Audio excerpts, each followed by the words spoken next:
Well, hi, and welcome back. This is episode 2, or really episode 1, because the first one's called Prologue. This is episode 2 of going through organ transplants, what they don't tell you about. And they're very thorough, by the way. First of all, again, I have to disclaim the views expressed in this podcast are based strictly on my opinions, my experience. They don't represent medical advice of any kind. Always obey your doctor. This is strictly what I've been through. Any relationship to what you're going through, I'll try to relate and tell you what I would do under the same circumstance. But do not take my word. I am not a doctor. See a doctor if you're having questions about that.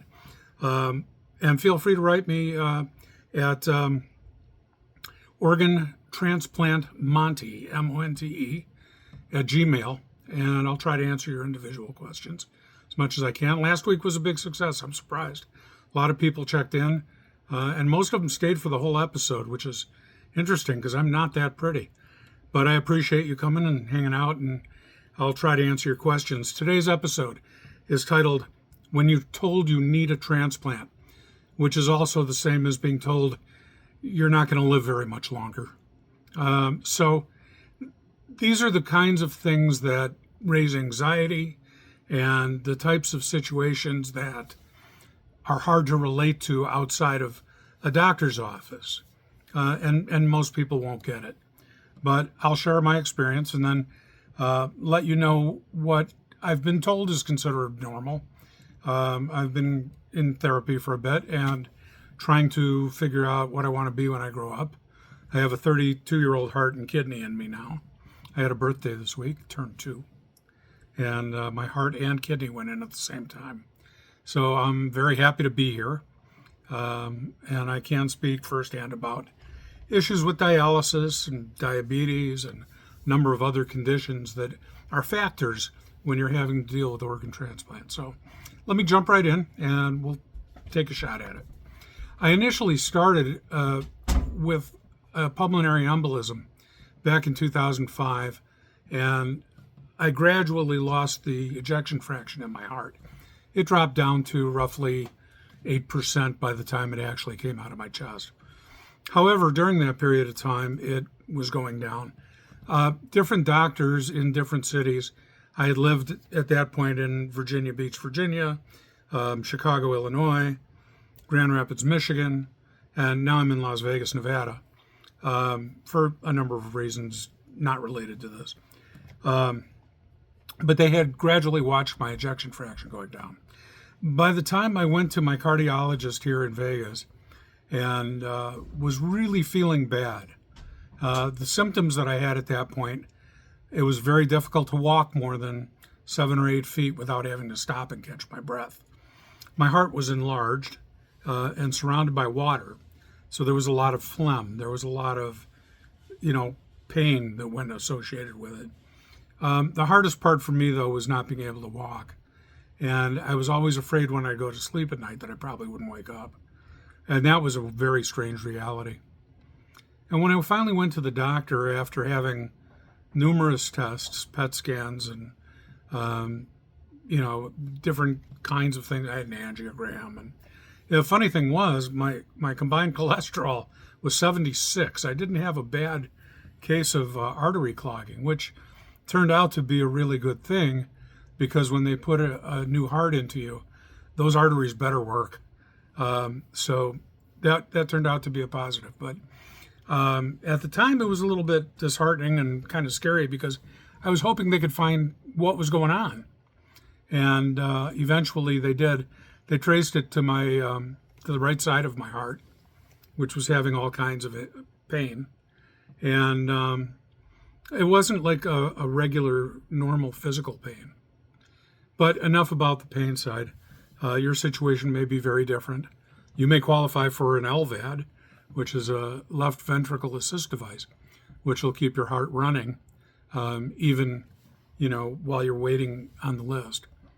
So anyway, I went to the cardiologist, and he was diagnosing me, and he went down through the list of questions and such. And he looked at his stats from previous visits, and they do the same things at all the visits. They did my blood pressure, which was now down to roughly 80 over 40. And that was pretty terrifying because you don't get to go much lower. And he basically said, look, you've got about a year to live if you're good. And good meant stick to the diet. Don't let your sugars out of control. Don't let don't eat wrong. Don't eat too much. Exercise. Do all the right stuff. Try to get used to eating cotton balls. And that's a joke. Cotton balls weren't on the diet. But it seemed like that was all you could really eat on those cardiac diets initially, because it's low carbs, it's low fat, it's low cholesterol, it's low sodium. And quite honestly, if you don't have salt or sugar or basically anything else in it, it's kind of like a cotton ball. So that was my attrition. Anyway, I sat down in front of the cardiologist and said, you've got about a year to live. And then he said a whole bunch of other things. Pills, tests, stuff. I heard nothing. As soon as he said, you've got less than a year to live, nothing came through my ears. And what did kind of literally went through my ears, in one ear and out the other. And I didn't hear any of it. Thank God for my wife. I came home stunned, completely shocked. I thought I was immortal, I thought I was going to pretty much carry on forever. And I used to be one of those guys who like to live fast, die young, and leave a good-looking corpse. And as I got older, I realized, getting old is a privilege, because now I've lost a lot of friends. I've lost all my family, basically. I have my wife's family, which I treasure dearly. But, it's hard because now I'm older and I appreciate being older. And I enjoy it now. But that's for a number of other reasons, too. So I came home, I called my wife first. And I said, honey, I was just told I have a year to live. What else did the doctor say? She said. And I smiled, and I couldn't remember a single thing. That was the only thing that resonated from that entire meeting. And cardiologists, they don't like to have long meetings, but even the little stuff didn't come through. So she called back the cardiologist first thing and said, we need an emergency appointment. You told my husband he has a limited amount of time to live, and he didn't hear a single thing after that, which kind of made me feel like, the bad guy. But on the other hand, I think everybody kind of goes through that when they hear that from their physicians. And you're entitled to do that because it is the most shocking news you may hear in your entire life. And your body is likely, possibly, but likely to shut everything else out in a state of shock and say, wait, what? And you literally, everything stops. I'm not even sure how I drove home that day. So from that point, we went to the follow-up appointment right away. And we sat down and she took notes. And I was a little bit more calm. I swallowed a lot. I thought about it a lot. I decided I'm going to get my affairs in order. I'm going to deal with the prospect of what could happen. Because he's a great cardiologist, number one. And number two, I always like to plan for the worst and hope for the best. So planning for the worst meant don't plan on surviving this. Meanwhile, my kidney was failing, and shortly thereafter, and I'm talking 2 months, I was on dialysis for ESRD, which is end-stage renal disease after my kidneys failed. So I was going to hemodialysis 4 days a week. And during the course of the next several months, I did as much research as I could. Again, two reasons. One, because I needed to know. I've always had a thirst for knowledge, and I learn new things easily. So I thought I really need to know all of my options. I already knew that a left ventricle assist device was not an option for me. So I had to put that aside. The only other options that I really had were to put in a pacemaker ICD immediately, which I did. That was, see if I can show you the scar up here. That one up here, see the line? That was called an ICD. It's a pacemaker and defibrillator, so that if my heart stops, it'll automatically start up again, or at least get shocked to start up again. And hopefully it would, but from what the doctors told me later, it might have worked once or twice, but it wasn't a survival method. It was you get one shot, and if the heart is strong enough to recover, it might, but don't plan on using it a lot. So they took the ICD out when I had the heart transplant. I'll tell you about it in another episode, but they had my heart open, my chest open, and they took out my heart, and they made that scar there. Initially, obviously, it was an incision, and they pushed their finger down through it to push the ICD out with the heart, because the wires are actually in the heart. And when they pull the heart out, the ICD comes with it. And then they just threw the whole mess away because it was no good anymore. Which sounds odd talking about my heart, but that's the way they do it. So after I got over the initial shock, that was my wife in the background, I realized that I needed to be informed. So I studied hard and I learned. And I felt, too, that it was a good way, this is the second thing, to offset the amount of stress and the amount of anxiety that goes with being told that you have a limited amount of time to live and still being alive to be able to digest that, but not knowing how long that time is, but it's limited. And, I think that we're put on this planet and not told when do we end, because we're not supposed to know. So doing the studying and doing the research and reading the books and looking online and Googling everything, for me, was somewhat cathartic. It helped to put off that anxiety that goes with you need to do something big or you're going to die soon. It's a very healthy statement. It hits you pretty square in the face, like a brick. And there isn't a lot of wiggle room. Suddenly, you find yourself thinking about it a lot. I wasn't into the pity party, so I didn't really go around telling my friends or anybody else. I just kind of hunkered down and started learning about it. And what I learned, positively, was that there are other options. The heart transplant seemed like the best option for me. The kidney transplant, given I was already on dialysis, was the best option for me. So having a double transplant, risky as it may be, was still better risk than a life that I would have had going to a hemodialysis center 4 to 5 days a week, having them take out my blood, clean it. Cleaning means good and bad stuff, and then putting all the blood back in.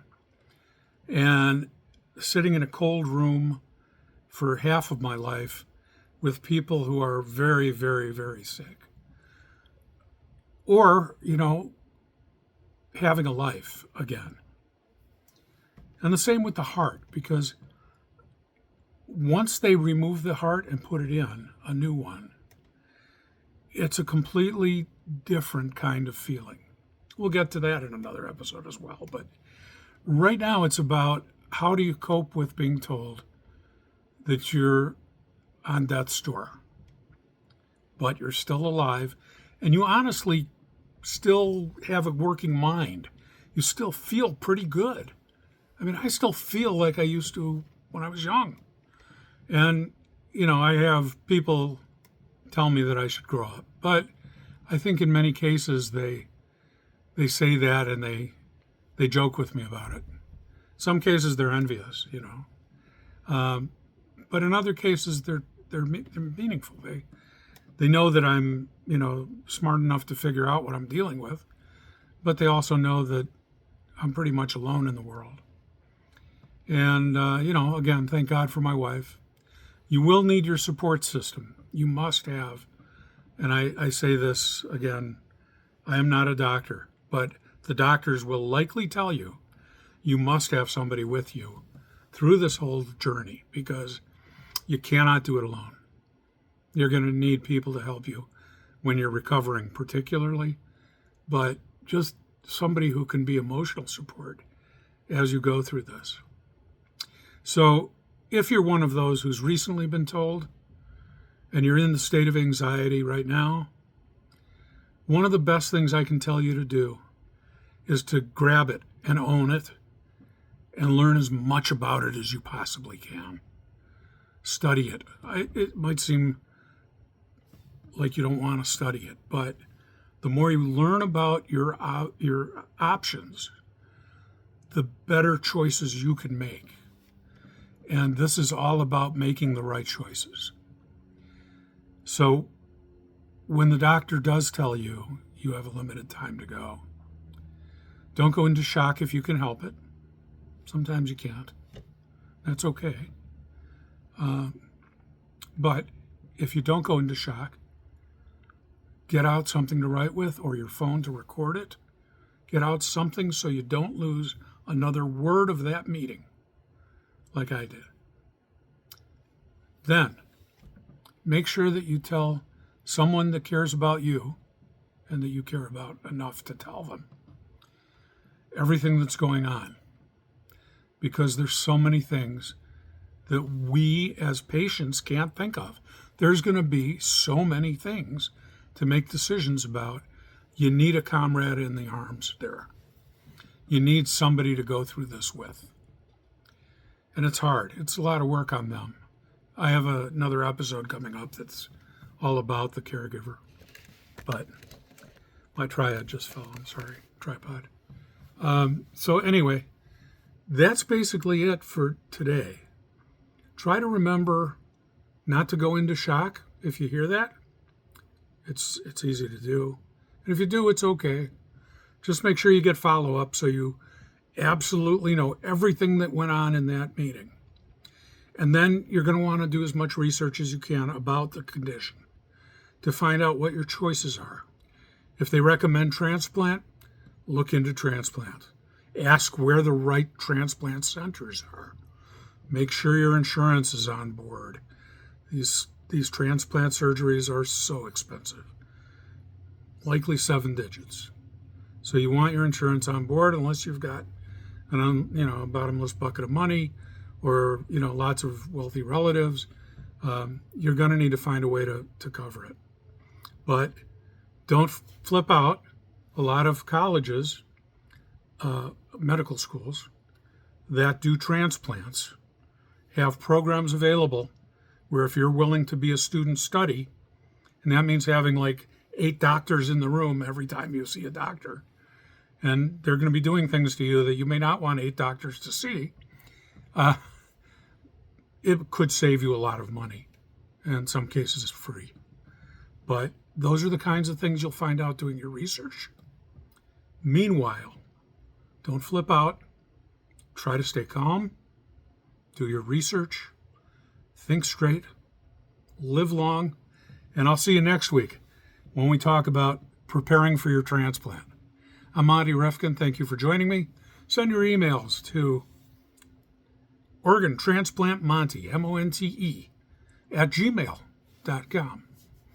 And if you do have questions or anything you'd like me to visit on the show, I will. I do talk to transplant surgeons regularly, and I'll be happy to address your concerns as well. So thank you very much for joining us today, and I hope you have a wonderful day. Take care. See you next time. Click, like, share, And if you want to donate, who am I to say no?